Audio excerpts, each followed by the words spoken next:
नमस्कार, हमारी खास पेशकश में आपका स्वागत है। मैं हूं मनोज मानस और सबसे पहले हम बात करेंगे लॉकअप में हत्या, कैसी कानून व्यवस्था। दिल्ली के साकेत कोर्ट के अंदर बने लॉकअप में हत्या से हड़कंप मच गया है। साकेत कोर्ट के लॉकअप में दो अन्य कैदियों ने अमन नामक कैदी की हत्या कर दी। वह दोनों तिहाड़ जेल में बंद थे। तिहाड़ जेल के 8 नंबर बैरक में बंद थे और उन्हें अदालती कार्रवाई के लिए साकेत कोर्ट लाया गया था। दिल्ली पुलिस ने इसकी जानकारी दी। जानकारी के मुताबिक दिल्ली के साकेत कोर्ट के लॉकअप के अंदर अमन नामक कैदी की हत्या हुई है। आपको बता दें, अन्य 6 कैदियों पर अमन की हत्या का आरोप लगा है। वे दोनों तिहाड़ जेल नंबर 8 में बंद थे।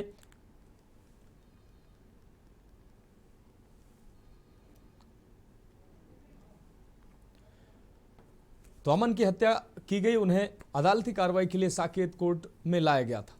तो लॉकअप में हत्या से हड़कंप मच गया है और कानून व्यवस्था पर साफ तौर पर सवाल उठे हैं। पेशी पर आए 2 कैदियों ने मौत के घाट उतारा है।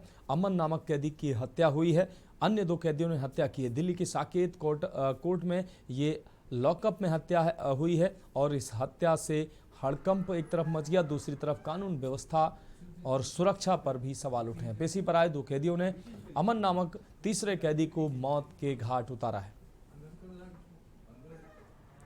तो दिल्ली के साकेत कोर्ट के लॉकअप में हत्या हुई है।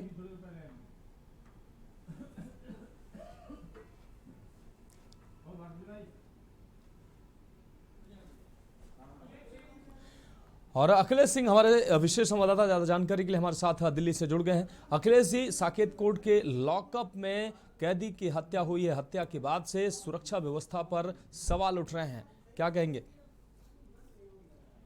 देखिए मनोज, दिल्ली के साकेत कोर्ट में आज जो खारजा नंबर 5 में मारपीट पहले हुई और मारपीट के बाद 2 कैदियों ने एक तीसरे कैदी के साथ जमकर मार के उसको गला घोंटकर हत्या कर दी। उसे बताया जा रहा है कि जिसकी मौत हुई है उसको अमन बताया जा रहा है, जबकि दूसरा जितेंद्र और एक और उसका साथी कैदी बताया जा रहा है कि ये तीनों कैदी दिल्ली के तिहाड़ जेल में बैठ थे और आज पेशी के लिए लाए गए थे। जिस समय कोर्ट के लॉकअप में बंद थे तो एक कैदी की 2 कैदियों ने मिलकर गला घोंटकर हत्या की और दोनों को पुलिस बता रही है कि इन दोनों की पुरानी रंजिश थी और पुरानी रंजिश को लेकर लगातार इन लोगों के बीच में तनातनी चलती रहती। फिलहाल तिहाड़ जेल के नंबर 8 उसमें बंद थे और वहां से ही आज पेशी के लिए दोनों लाए गए थे और इस दौरान पेशी को सुनवाई के दौरान इनको लॉकअप में लाकर रखा गया था और उसी दिन इनके बीच कहासुनी फिर हुई और उसके बाद 2 कैदियों ने मौका पाते ही इनको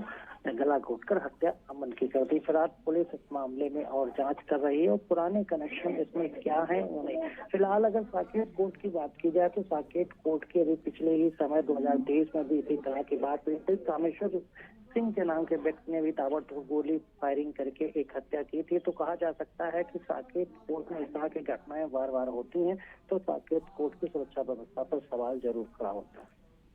हाँ बिल्कुल अखिलेश जी, इस तमाम जानकारी के लिए आपका बहुत शुक्रिया। तो पेशी पे आए 2 कैदियों ने मौत के घाट उतारा है तीसरे कैदी को।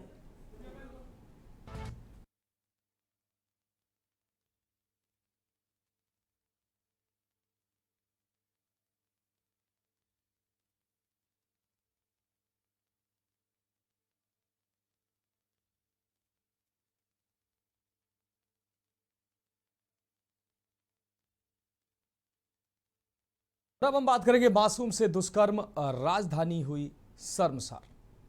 दरअसल लखनऊ के आलमबाग इलाके में फुटपाथ पर सो रही 2.5 साल की बच्ची से दुष्कर्म की वारदात सामने आई है। जानकारी के मुताबिक उन्नाव जिले के रहने वाले दंपति अपनी 2.5 साल की बच्ची के साथ लखनऊ में रहकर जीवन यापन कर रहे थे। बुधवार की रात को दंपति अपनी 2.5 वर्षीय मासूम बच्ची को लेकर आलमबाग मेट्रो के नीचे फुटपाथ पर सोए हुए थे। तभी देर रात तकरीबन 2 से 2:30 बजे के बीच उनकी 2.5 वर्षीय बच्ची को एक शख्स उठाकर ले गया और कुछ ही दूरी पर उससे दुष्कर्म कर उस बच्ची को छोड़कर फरार हो गया। बच्ची के रोने बिलखने की आवाज सुनकर एक राह चलते व्यक्ति ने उक्त माता पिता को बच्ची के दूर पड़े होने की सूचना दी, जिसके बाद उसके पास के ही लोक बंधु अस्पताल में उसको ले जाया गया, जहां उसके साथ दुष्कर्म की पुष्टि हुई है। सूचना पर स्थानीय आलमबाग पुलिस के साथ जोन के अफसर भी लोक बंधु अस्पताल पहुंचे और मासूम बच्ची की हालत के बारे में जाना। पुलिस ने एफआईआर दर्ज कर आरोपी को तलाशने के लिए 5 टीमों का गठन किया है। वहीं बच्ची की हालत गंभीर देखते हुए उसे केजीएमयू में भर्ती कराया गया है। लेकिन इस हैवानियत के बाद बड़े सवाल उठ गए हैं कि आखिर मानसिकता किस कदर की लोगों की हो चुकी है। एक 2.5 साल की मासूम बच्ची भी सुरक्षित नहीं है। इस हैवानियत के लिए जो भी जिम्मेदार हो उसको ऐसी कड़ी से कड़ी सजा मिलनी चाहिए ताकि उसकी रूह कांप जाए और एक मैसेज निकल कर आए कि ऐसे मासूमों के साथ हैवानियत करने वाले जो जघन्य अपराधी हैं उनको वो इस तरीके के कृत्य करने से पहले 100 बार सोचें। तो 2.5 साल की बच्ची की सलामती के लिए प्रार्थना की जा रही है। फुटपाथ से उठाकर 2.5 साल की बच्ची से हैवानियत की गई है और इस हैवानियत के बाद ये रूह कपाने वाली हैवानियत मासूम से दुष्कर्म की वारदात के बाद राजधानी शर्मसार हुई है।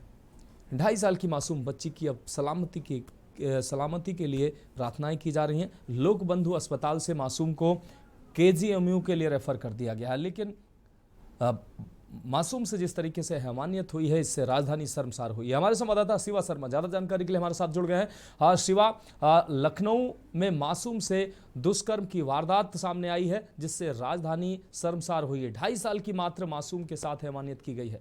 शिवा, देखिए, बिल्कुल मनोज, लखनऊ के आलमबाग इलाके की ये घटना है और तकरीबन 8-2:30 बजे जो उसके माँ बाप थे वो फुटपाथ पर सो रहे थे और मूल रूप से उन्नाव जिले के रहने वाले हैं। और इसी बीच में जो आरोपित था वो उस बच्ची को वहां से उठा कर ले जाता है और कुछ ही मीटर दूरी पर उसके साथ रेप करता है और उसको लहूलुहान हालत में छोड़ जाता है। जब इस बात की सूचना उनके माता पिता को, जो फुटपाथ किनारे सोए होते हैं, जब उनको लगती है तो वो उसे सीधे वहां से लोक बंधु अस्पताल ले जाते हैं। तो तकरीबन घटनास्थल से 3.5 किलोमीटर की दूरी पर है और वहां पर जो वन स्टॉप सेंटर है, जो सेंट्रल की और स्टेट की जो हेल्पलाइन है, वहां पर जब वहां कार्यकर्ताओं को जब ये पता लगता है कि एक बच्ची जो महज 2.5 से 3 साल की है उसके साथ रेप हुआ है, तब वो स्थानीय पुलिस को इस बात की सूचना देते हैं कि बच्ची के साथ रेप की घटना हुई है। तब मौके पर पुलिस के अफसर पहुंचते हैं। सेंट्रल जोन के डीसीपी, एडिशनल डीसीपी, एसीपी और जो थाने की पुलिस है वो मौके पर पहुंचती है और बच्ची का हालचाल लेते हैं। क्योंकि बच्ची की जो हालात थे वो बहुत ही क्रिटिकल थे, इसीलिए उसको हालातों को देखते हुए लखनऊ के किंग जॉर्ज मेडिकल कॉलेज में उसे रेफर किया गया। फिलहाल जो अधिकारी हैं पुलिस के, उनका ये कहना है कि इस पूरे प्रकरण में एफआईआर दर्ज कर ली गई है, पॉस्को एक्ट की धारा में मुकदमा दर्ज किया गया है और जो पुलिस की टीमें हैं वो 5 पुलिस की टीमें गठित की गई हैं और अपराधी को तलाशने की कोशिश की जा रही है।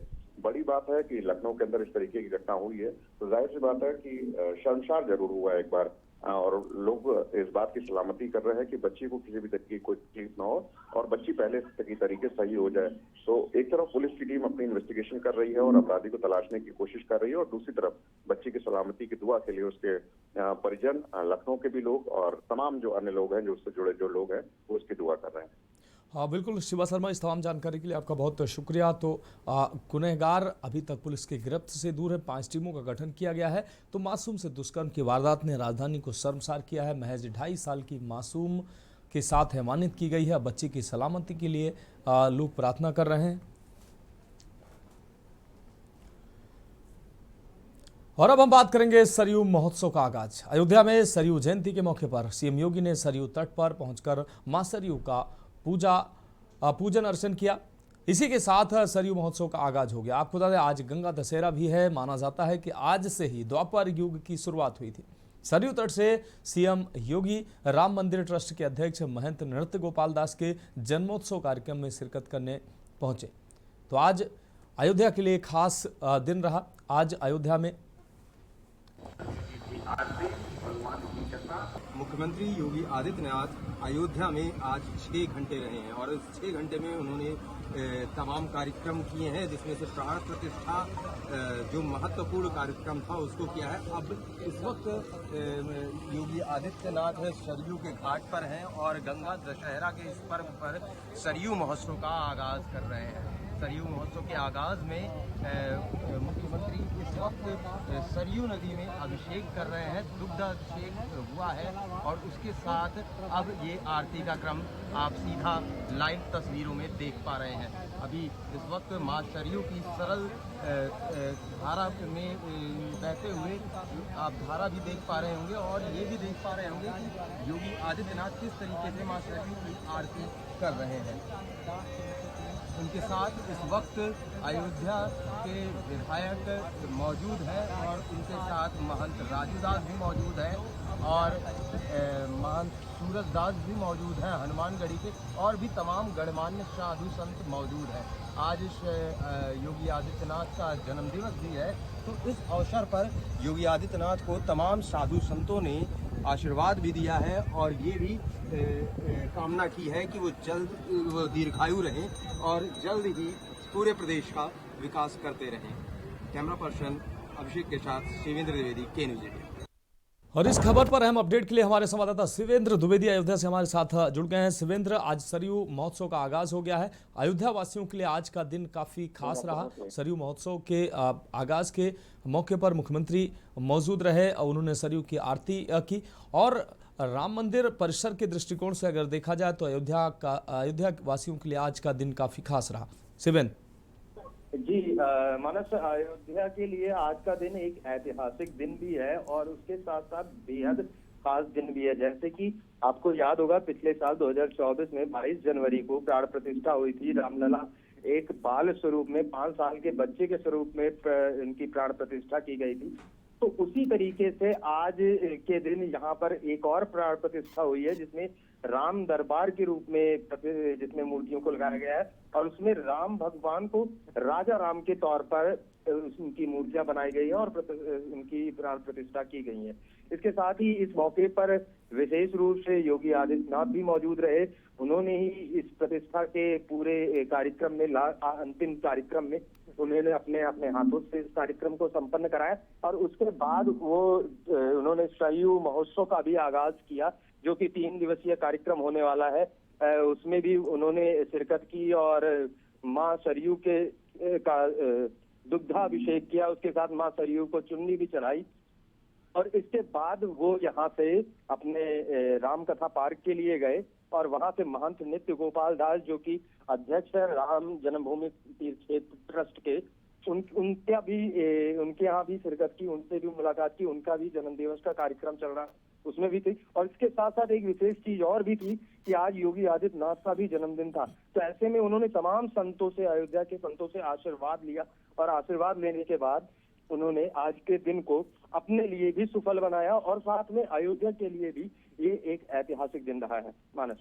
हाँ बिल्कुल शिवेंद्र, एक और अहम बात जो आज अगर राम मंदिर परिसर की अगर बात करें तो आज राम दरबार की स्थापना हुई है, शेषावतार की प्रतिमा की प्राण प्रतिष्ठा हुई है। शेष जो 6 अन्य जो मूर्तियां थी उनकी प्राण प्रतिष्ठा हुई है। आज से जो मंदिर है वो लगभग पूर्ण हो चुका है। अब मंदिर परिसर का जो अन्य काम है वो दिसंबर तक कहा जा रहा है पूरा हो जाएगा। लेकिन अगर मंदिर की बात की जाए, राम मंदिर की, तो वो लगभग अब बनकर तैयार हो चुका है। भक्त जो अयोध्या पहुंचेंगे वो भगवान राम के दरबार में उनका दर्शन करेंगे, बालक राम के दर्शन करेंगे और अन्य जो देवी देवता हैं शेषावतार के भी दर्शन कर पाएंगे।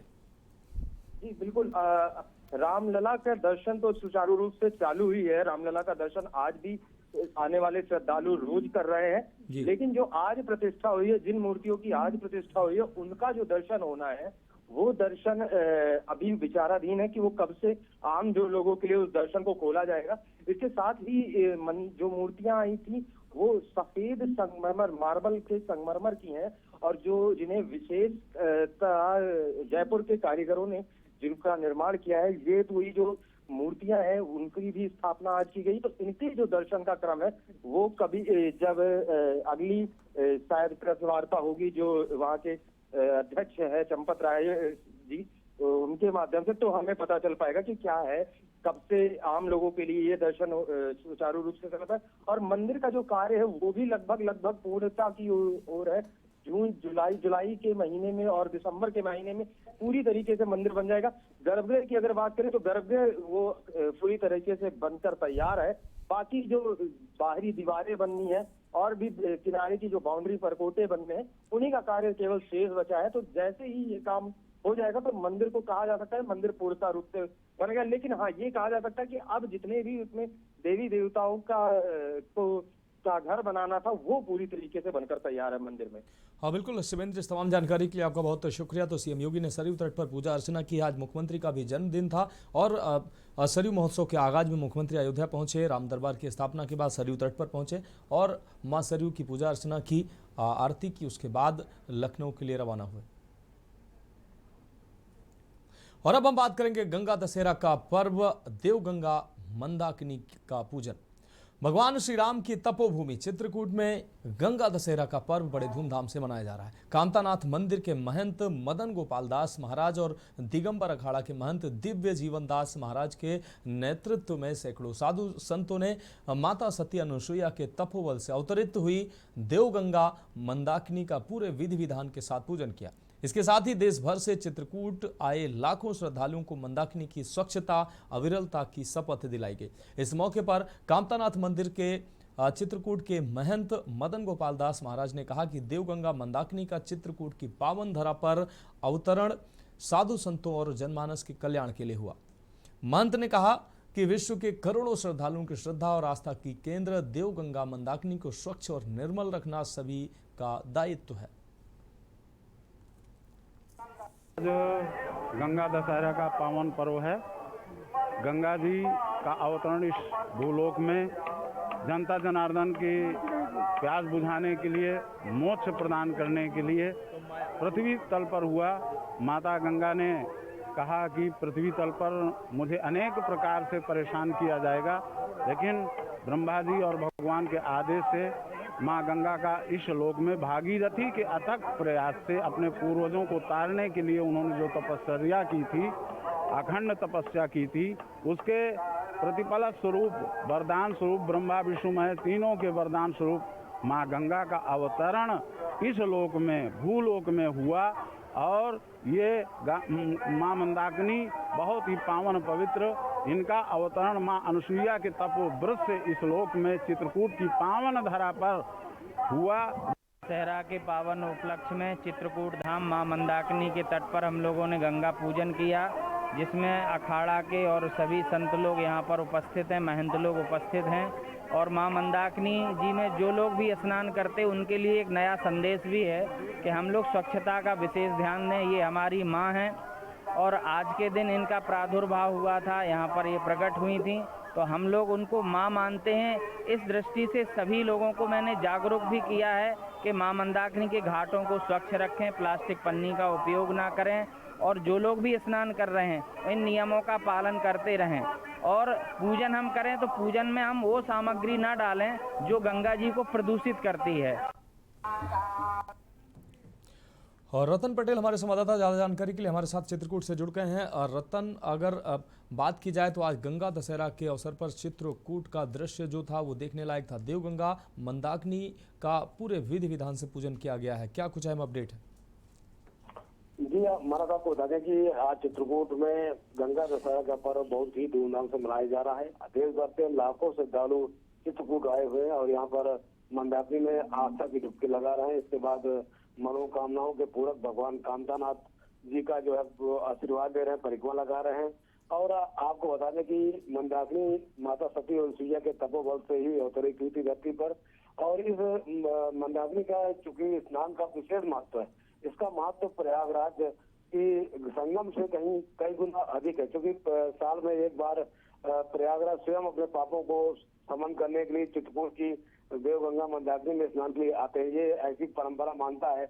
और आपको बता दें कि चूंकि मंदाकिनी गंगा में लगातार प्रदूषण बढ़ रहा है, इसको देखते हुए यहाँ के चित्रकूट के जो कामतानाथ मंदिर के प्रमुख महंत हैं मदन गोपाल दास और दिगंबर अखाड़ा के महंत हैं दिव्य जीवन दास, उन्होंने आज एक जन आंदोलन, जन चेतना आंदोलन शुरू किया है और लोगों के अंदर एक जन जागरण की शुरुआत की है। आज मंदाकिनी की स्वच्छता, अविरलता और निर्मलता की जो है शपथ दिलाई गई है कि मंदाकिनी में स्नान श्रद्धालु करते हैं, लाखों श्रद्धालु आते हैं, हर महीना आते हैं अमावस्या पर। और उनसे एक निवेदन किया गया है, एक आह्वान किया गया है कि यहाँ पर जो है किसी प्रकार की ऐसी सामग्री का विसर्जन न करें मंदाकिनी में जिससे इसका प्रदूषण बढ़ सके। और लोगों ने भी इस बात को स्वीकार किया है और उन्होंने सभी ने एक मत होकर एक संकल्प लिया है कि हम लोग मंदाकिनी की निर्मलता और स्वच्छता के लिए मिलजुल कर काम करेंगे। हाँ बिल्कुल रतन, इस तमाम जानकारी के लिए आपका बहुत शुक्रिया। तो चित्रकूट में धूमधाम से मनाया गया गंगा दशहरा का पर्व। देव गंगा मंदाकिनी का पूरे विधि विधान से पूजन हुआ। लाखों श्रद्धालुओं ने लगाई आस्था की डुबकी।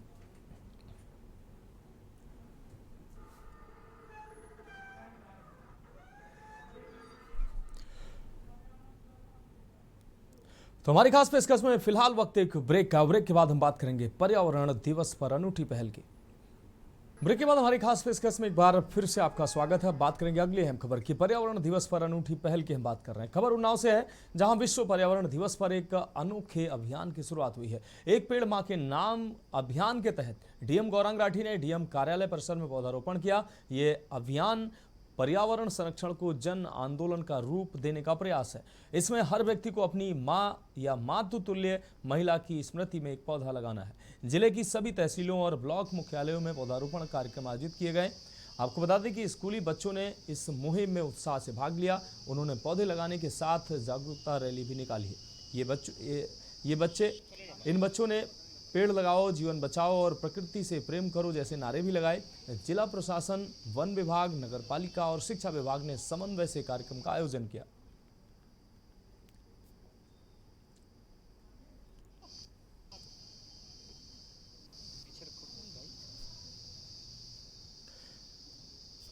विश्व पर्यावरण के दिवस में हमारी सरकार ने एक पेड़ माँ के नाम ऐसा अभियान चलाया है।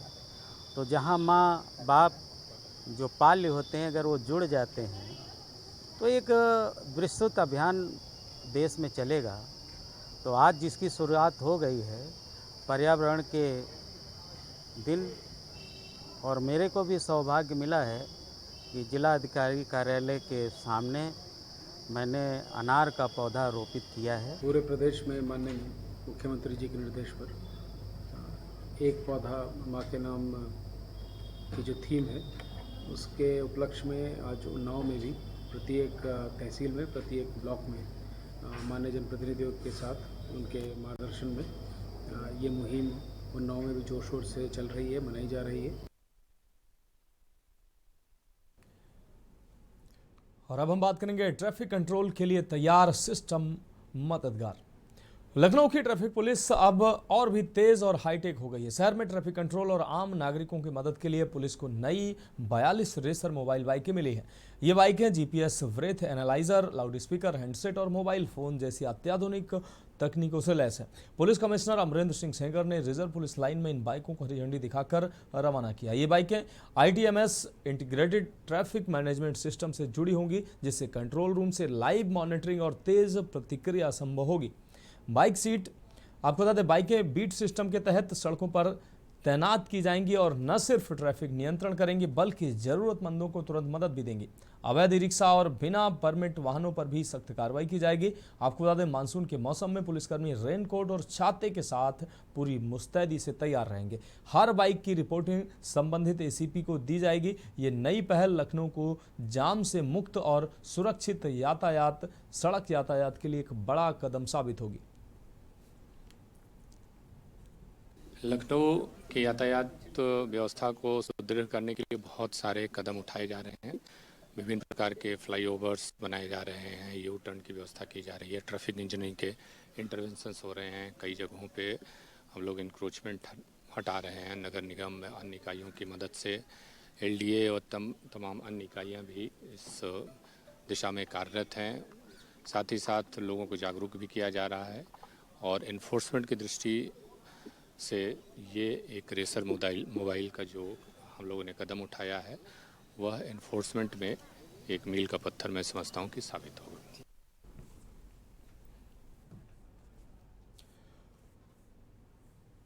तो फिलहाल हमारी खास पेशकश में अभी के लिए मेरे साथ इतना ही। मुझे दीजिए इजाजत और आप देखते रहिए के न्यूज़ इंडिया।